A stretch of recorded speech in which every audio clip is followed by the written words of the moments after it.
Hello and welcome to the Lines NFL preview. Matt Brown, Stephen Andress coming to you, counting down each and every team as we head into kickoff 2024. Today, the Seattle Seahawks are going to get our attention.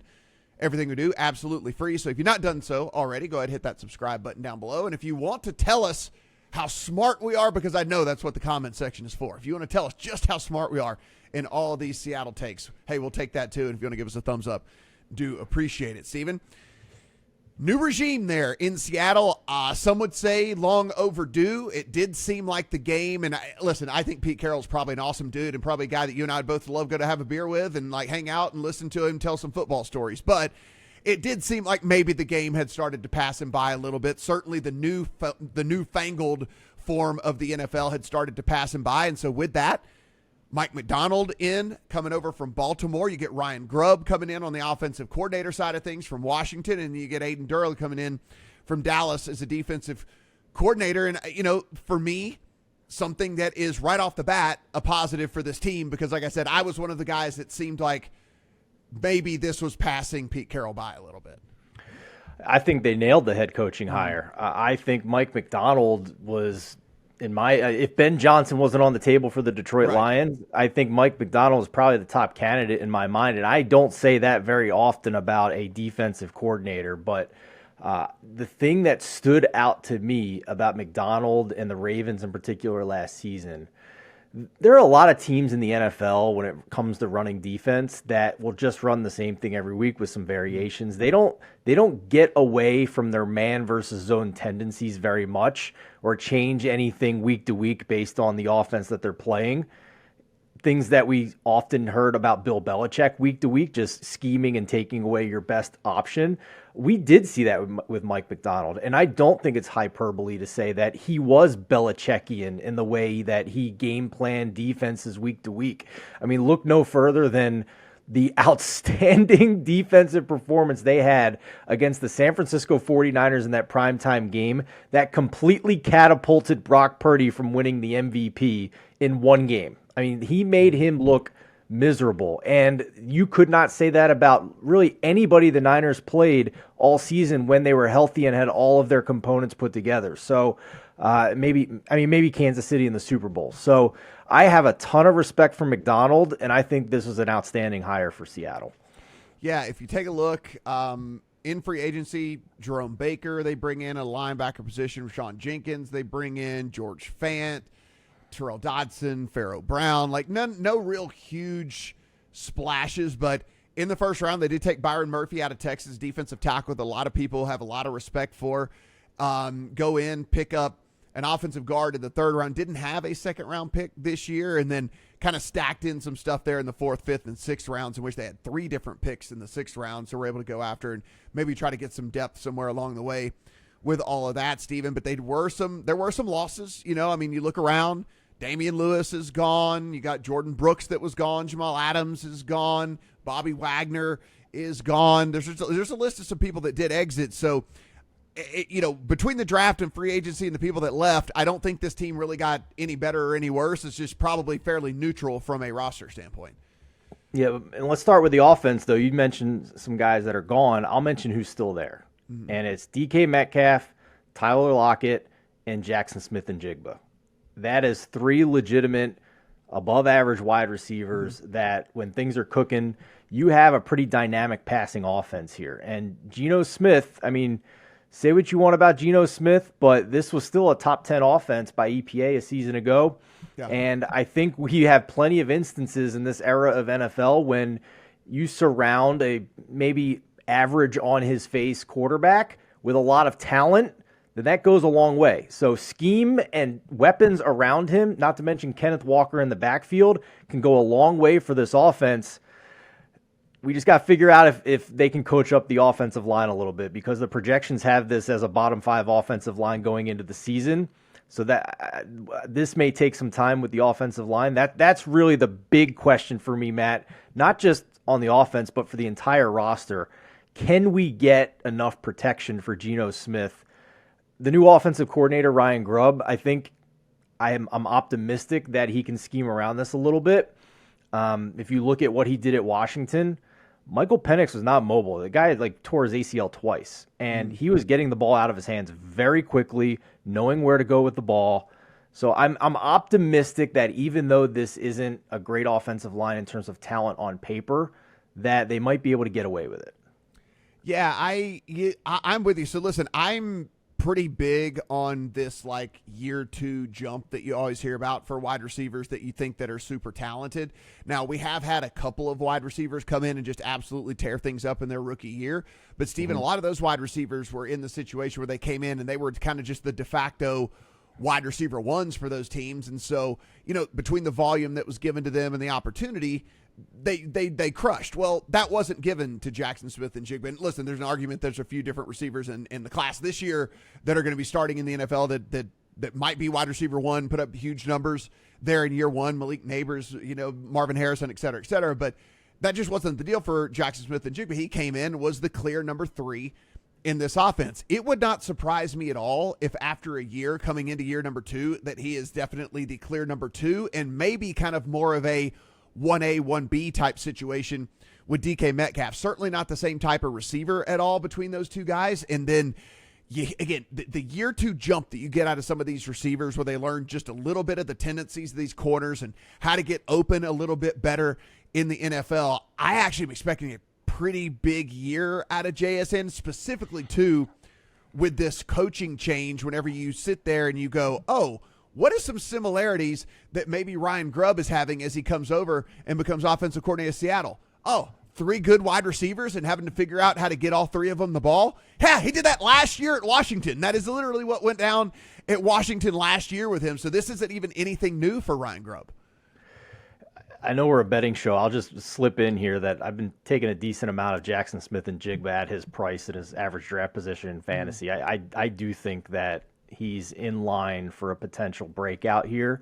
Also, if you consider Tyler Lockett, if he's been a little banged up going into the season here, we'll see if he's on the injury report week 1. But any week Tyler Lockett is banged up or not playing at all, and we're going to decrease that potential pie of targets to only 2 studs, then JSN's in line here for potential double-digit targets in those weeks. So I'm with you here. I totally agree. His growth as a rookie was kind of stalled by an early season injury himself going into the year. And I just think, he pairs well with what Geno Smith does. Geno Smith was 22nd in the NFL in air yards last year, but he still had a completion percentage over expected that was positive. It was top half of the league. So if JSN's running in the slot, he's a route running technician, and you have a quarterback who's treading towards the bottom in air yards, we'll see if that's still the same case with the new OC, but I think it matches well with JSN. Yeah, and Stephen, this is a guy that still got to, over 625 yards last year. Again, being the clear number 3 in this offense. His player prop is just set at 750 at FanDuel right now on his yearly receiving prop. I went in and really took a hard look at it, and I'm not saying it's not going to end up in my account on him, because if this offense does under Grubb, but I think that it will, if his progression happens like I think that it will as well, and hey, look, you lose a couple of guys on defense, you're bringing in a rookie on the defensive line, might take him a little time to adjust. Maybe they're playing from behind in some games as well, and like Jackson Smith and Jigba, we look up and has a couple of 125, 130-yard games on his game log as well, Stephen, which gets you very, very much of the way there for a 750-yard receiving prop, because there are opportunities for shootouts with this team. They have a Miami game. They have a Detroit game. They've got an Atlanta game. They've got a Buffalo game. These are all potential shootout type of games where we could be looking at totals, in the low to mid-50s whenever they play these games with these guys. And so with all that, I really do. I like JSN a lot this year. I think that player prop is playable. Yeah, I think too, we mentioned, I'm a big believer that the offensive line has to be functional, or a lot of these weapons we're talking about are going to get mitigated and not perform at their ceilings. And, even though on paper the O-line doesn't look like it has a lot of talent, we mentioned the scheme and the coaching may be able to coach those guys up. I also think they caught a break with their schedule. Now, on paper, this is about the toughest schedule in terms of opponent win totals I've seen for a third place schedule in some time. So we'll talk about that big picture in a minute. But just in terms of the offensive line maybe being able to do better than expectation, I'm looking at this schedule week 1 through 9 before their bye week, and I'm seeing a lot of defenses with pass rushes and defensive lines that are projected in the bottom half of the league by PFF going into the season. Denver, New England, Miami to start the year. You get Detroit, which is top 5 for sure, but then the Giants, who are below average defensive line. Games against Atlanta and Buffalo and the LA Rams, who lost Aaron Donald. So I think this offense and this offensive line is going to survive just fine before their bye week. Yeah, I look at these odds and, like, you know, Super Bowl, I don't know if there's enough there for me to, like, talk myself into that, right? Like, I don't know if there's enough for me to be able to get there. But I know you're a Niners guy, but if we're looking at just what may or may not present value from a betting standpoint, right? You can find an 8-1 out there in the market. It's a prevailing kind of 7.5, 7-1 out there in the market for Seattle to win this division. And I look at this and say, okay, if everything kind of runs pure and this coaching staff, who's now manned up by the defensive coordinator from Baltimore, a defense that we really and truly have admired for, you know, half a decade now. You bring in Ryan Grubb, who I do believe is going to transition very well to the NFL game coming out of Washington. I don't think it's out of the realm of possibility with the number that is attached, Stephen. Now should the 49ers be favored? Obviously. They definitely should. But with the number that's attached, I don't know if it's not a value to throw that into your account, because if you get the end of the tail here and you get the like 95th percentile outcome for the Seahawks and you get more of the like 80th percentile outcome for the 49ers, I think there's a scenario in which Seattle could win the division. I'll take it a step further. I'm in the land of domestic sports books. You don't have that luxury in Las Vegas, so bonus bets fly here a lot more than they do in Nevada. So I've been collecting some bonus bets as we go along here the last couple of months, and I always like to bet one long shot in NFL futures. Mm-hmm. And I didn't see anything I really liked in Super Bowl futures. I mean, the Chiefs look better than last year. They're going for the third straight Super Bowl. AFC's loaded. Don't really want to take a shot on that gauntlet of a track. So I'm looking at NFC. I don't know if I can get there with Super Bowl either with Seattle, Matt, but to win the NFC at 35-1 is what I took my shot on. Mm-hmm. And that is my 2024 NFL long shot futures. If you have bonus bets like that, that's what I did, because Mike Macdonald can absolutely, with just his defensive game planning, take this from a bottom rung defense to at least league average.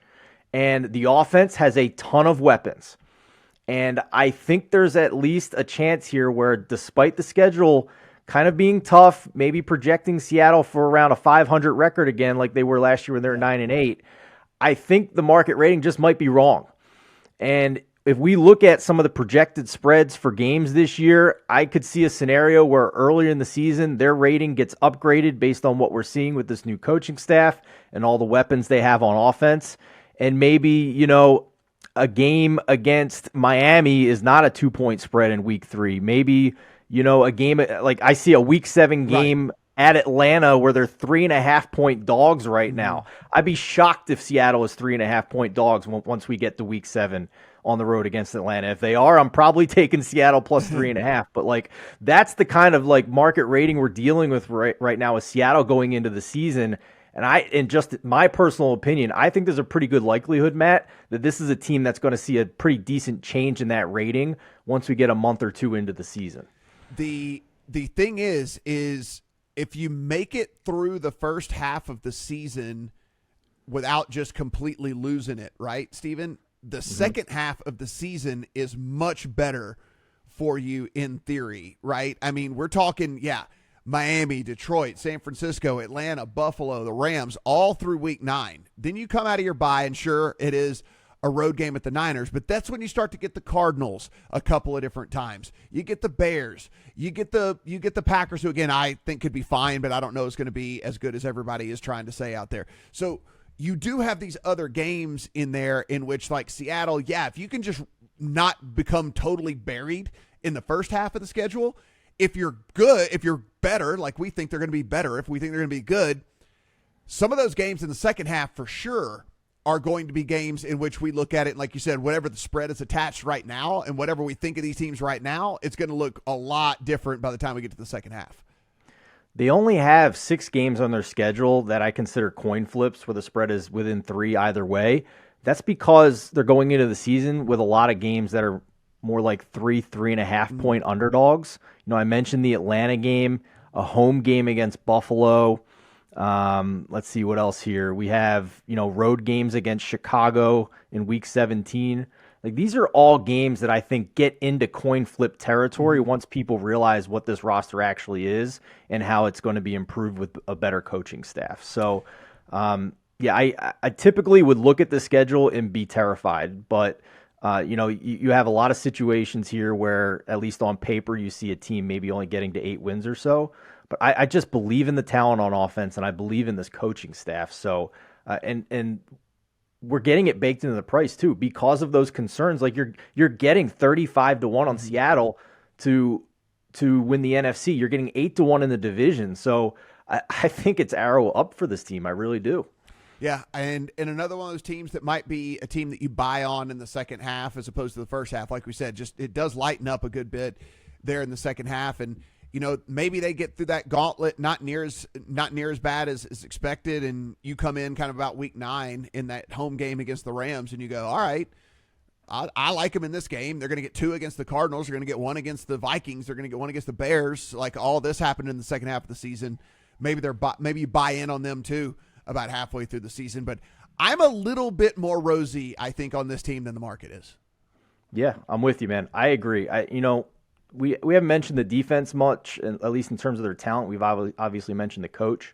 On paper, the big sites are projecting around like league average talent with the front 7 and the secondary. I'm a believer in Woolen. I'm a believer in Witherspoon. They did lose Nwosu, one of their best pass rushers, for it sounds like 2 to 6 weeks. He got a MCL injury in their final preseason game, which new head coach Mike Macdonald, I'm sure, will not make that mistake again in future years, letting their starters go out for that long. I think, again, if you look at it on paper, it doesn't blow you away. But if you understand what this coach is and what he's capable of, it gets my attention. It's a pretty interesting team, certainly one where I think that the upside, given the prices attached to them, something that maybe you want to throw into your account again. It's just, 7.5, 8-1 for them to win that division, especially if you just kind of rule out the Cardinals, which most people are. 1-3, I kind of like their chances there given the odds that are presented. Guys, everything you do, absolutely free. So go ahead, hit that subscribe button if you haven't already. And also, we got a cool Discord, upper right-hand corner of TheLines.com. Get in there, talk, chat it up with everybody. It's not just talking football. It's every single sport that's going on around the calendar. So be sure to get in on those discussions as well. Let us know what you think, and that is absolutely free, too. For Stephen, I am Matt. Good luck on all your Seahawks bets.